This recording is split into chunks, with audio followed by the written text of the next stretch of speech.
د کوچني اختر د رارسېدو سره کابل ښار په بازارونو کې ګڼه ګوڼه او د توکو پلور زیات شوی. دا چې د حکومتي ادارو د کارکوونکو معاشات او نور امتیازات یې له اختر نه مخکې ورکړل شول، د ټول هیواد په کچه یې په راکړه ورکړه مثبت اغېز کړی.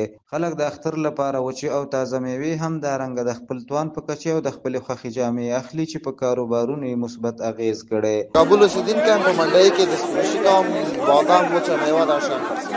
شکر الحمدلله ښه دی، فضل د خدای دی، څه کم ښه دی. میوې ټولې میوې ډېرې اخلي کوش، خو په اکثره وخت کې بادام او پسته او دا شیان ډېر اخیستل کېږي په خاطر چې اختر کې دا شیان ډېر کار پسته موقع است کدامای ما بسته‌بندی میشه. ما در کدام‌ها داریم در اینجا بخش پسته بسته‌بندی و پروسس میشه و از طریق از توسط زنان از چهار بغل کابل میایم از کوه پیش ما روزانه تقریبا 80 دانه زن، تقریبا 80 شرکت، تقریبا روزانه 5000 6000 دانه زن اینجا کار میکنن و همه روزه این زنا که مصرف کار اینجا می باشند. پروسس بسته‌بندی به شکل معیاری است که الحمدلله در کشورهای هندوستان، در کشورهای اروپایی و در کشورهای عربی ما الحمدلله صادرات خود روزانه داریم.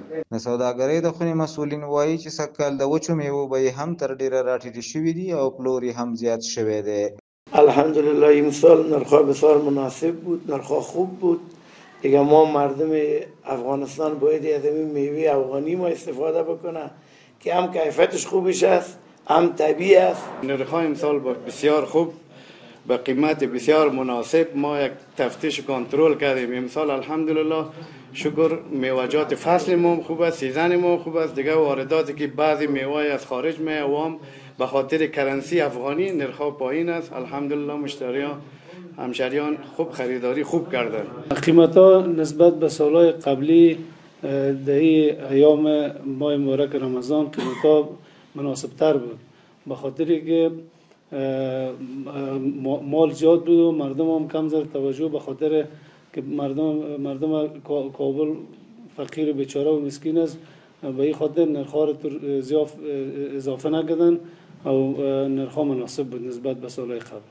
د هیواد په پلازمینه کابل کې د تیرو کلونو په پرتله ګڼه ګوڼه زیاته شوې ده او د کوچني اختر په شپو ورځو کې ډېری خلک بازارونو ته ځي چې په ټوله کې د هیواد د وګړو په ژوند کې د یو مثبت خوځښت ښکارندویي کوي. نرخونه ډېر ټیټ شوي دي. په هغه نه ده پروسه کال مثال 1 کیلو پسته په 900 روپۍ سکل دغه 200 روپۍ، همداش چهارمغز پروسه کال 800 روپۍ سکل ده په 300 روپۍ. نرخونه ډېر ټیټ شوي. هیوادوالو ته دا پیغام لرم چې بې ځای د اسراف نه کوي. خیر د موږ که کار وشي مشکل نشته، دا خیر هغه بې اسراف نه کوي. اوس راغلو مالې نرخونه مو ګورو، هغه مو ګورو. دا سړی چې دا لکه نسبت د بازار کې انصاف هم کوي او جنس هم ښه ده. زه همیشه هم دلته راځم سودا نو اختر لپاره موږ هم غواړو چې څه تیاری ونیسو میوه به.